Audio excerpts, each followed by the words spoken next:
Vi anjos no céu, indo apressadamente de um lado para outro, descendo à terra e ascendendo de novo ao céu, preparando-se para a realização de algum acontecimento importante.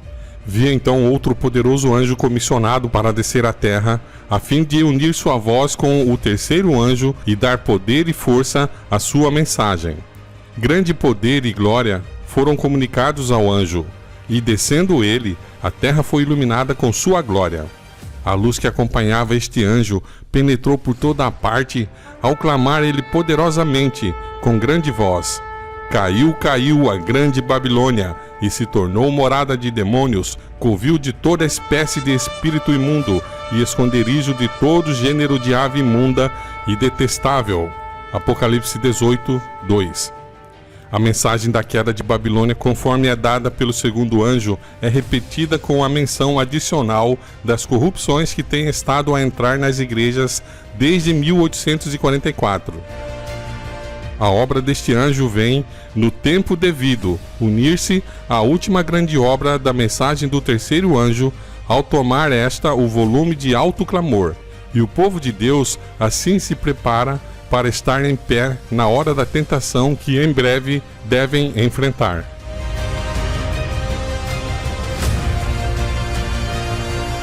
Vi uma grande luz repousando sobre eles, e uniram-se destemidamente para proclamar a mensagem do terceiro anjo.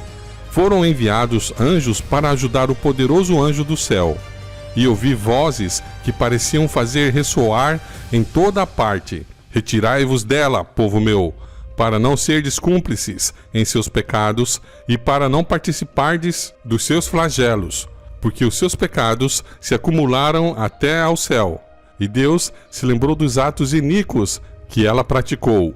Apocalipse 18, 4 e 5. Essa mensagem pareceu adicional à terceira mensagem, unindo-se a ela, assim como o clamor da meia-noite se uniu à mensagem do segundo anjo em 1844. A glória de Deus repousou sobre os santos, pacientes e expectantes, e denodadamente deram a última advertência solene, proclamando a queda de Babilônia e chamando o povo de Deus para sair dela, para que possam escapar de sua terrível condenação. A luz que se derramou sobre os expectantes penetrou por toda a parte, e aqueles nas igrejas que tinham alguma luz e que não haviam ouvido e rejeitado as três mensagens obedeceram à chamada e deixaram as igrejas decaídas. Muitos tinham chegado à idade de responsabilidade pessoal desde que estas mensagens haviam sido proclamadas, e resplandecera sobre eles a luz, e tiveram o privilégio de escolher a vida ou a morte. Alguns escolheram a vida e tomaram posição com os que estavam esperando o seu Senhor e guardando todos os seus mandamentos.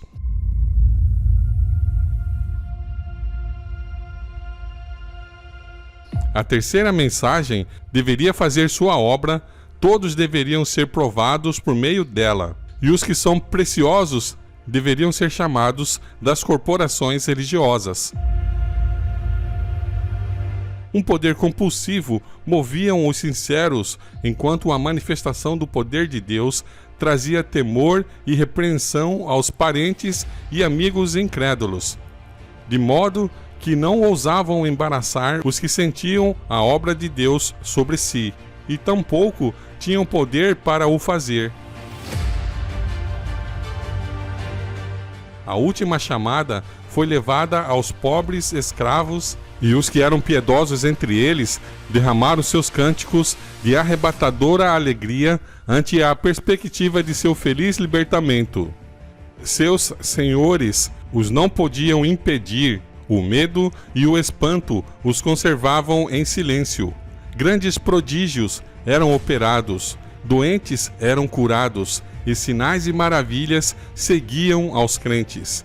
Deus estava na obra, e cada santo, sem temer as consequências, seguia as convicções de sua própria consciência e unia-se com os que estavam a guardar todos os mandamentos de Deus. E com poder proclamavam amplamente a terceira mensagem. Vi que esta mensagem se encerrará com poder e força muito maiores do que o clamor da meia-noite. servos de Deus, dotados de poder do alto, com rosto iluminado e resplandecendo com santa consagração, saíram para proclamar a mensagem provinda do céu. Almas que estavam espalhadas por todas as corporações religiosas responderam à chamada. E os que eram piedosos retiraram-se apressadamente das igrejas condenadas, assim como precipitadamente fora Ló retirado de Sodoma antes de sua destruição. O povo de Deus foi fortalecido pela excelente glória que sobre ele repousava, em grande abundância, e o preparou para suportar a hora da tentação. Vi por toda parte uma multidão de vozes a dizer: aqui está a perseverança dos santos, os que guardam os mandamentos de Deus e a fé em Jesus. Apocalipse 14, 12.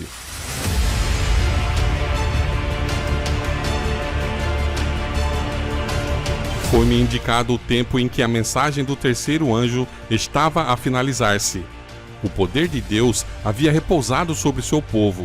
Tinham cumprido a sua obra e encontravam-se preparados para a hora de prova que diante deles estava.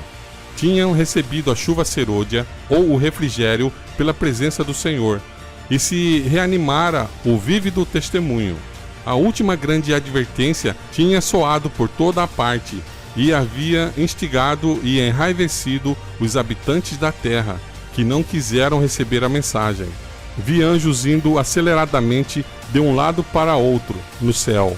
Um anjo com um tinteiro de escrivão ao lado voltou da terra e referiu a Jesus que sua obra estava feita, e os santos estavam numerados e selados.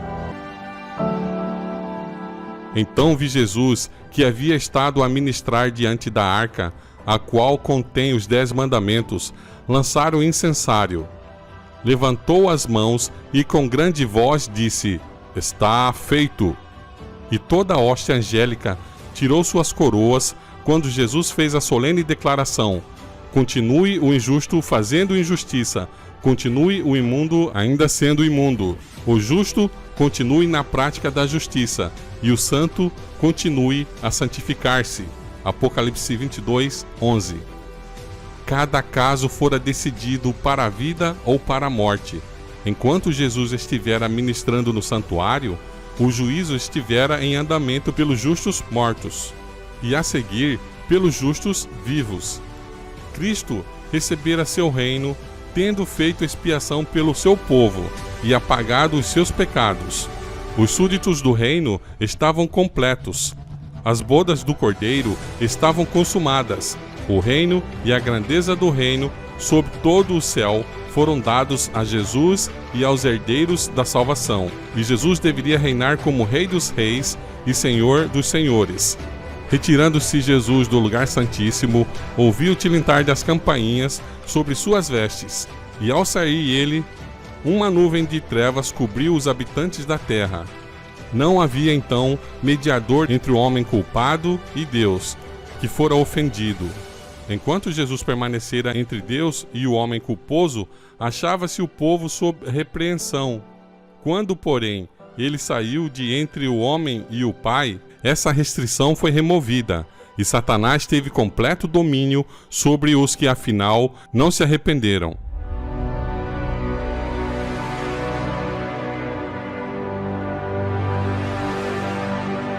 Era impossível serem derramadas as pragas enquanto Jesus oficiava no santuário, mas terminado ali a sua obra e encerrando-se a sua intercessão, nada havia para deter a ira de Deus, e ela irrompeu com fúria sobre a cabeça desabrigada do pecador culpado, que desdenhou a salvação e odiou a correção.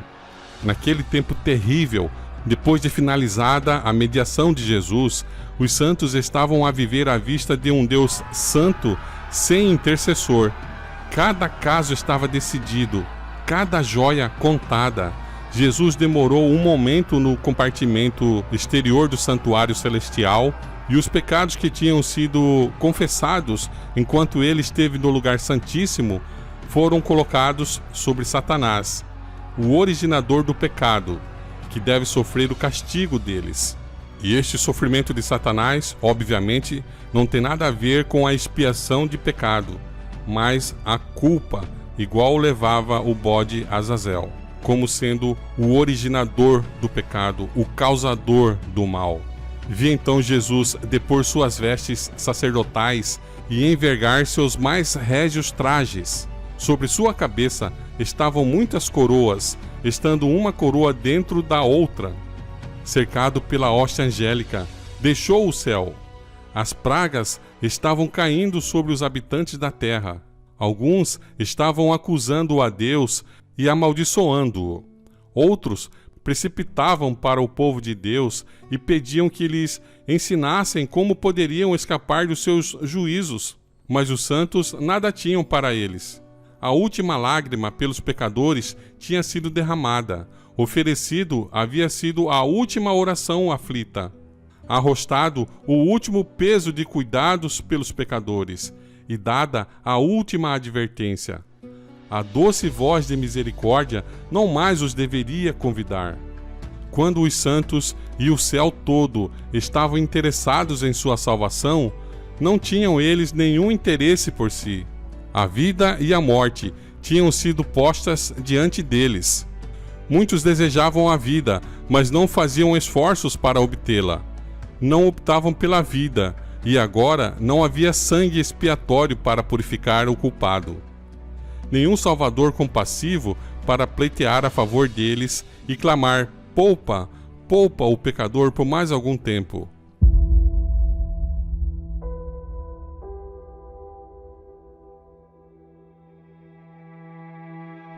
O céu todo se uniu a Jesus quando ouviram as terríveis palavras: está feito, está consumado. O plano da salvação se havia cumprido, mas poucos tinham escolhido fazer aceitação do mesmo. E silenciando-se a doce voz de misericórdia, o medo e horror apoderou-se dos ímpios. Com terrível clareza ouviram as palavras: demasiado tarde, demasiado tarde. Os que não tinham prezado a palavra de Deus iam apressadamente de um lado para outro, vagueando de mar a mar e do norte ao oriente, em busca da palavra do Senhor. Disse o anjo: eles não a acharão. Há uma fome na terra, não fome de pão, nem sede de água, mas de ouvir as palavras do Senhor. O que não dariam eles por uma palavra de aprovação da parte de Deus?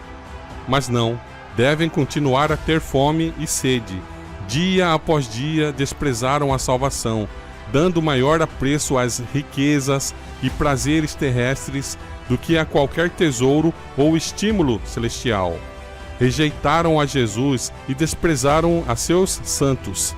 Os sujos devem permanecer sujos para sempre.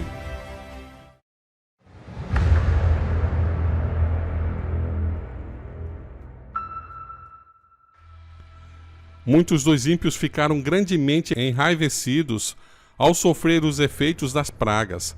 Foi uma cena de terrível aflição. Pais estavam amargamente a exprobrar seus filhos, e filhos a seus pais, irmãos a suas irmãs, e irmãs a seus irmãos.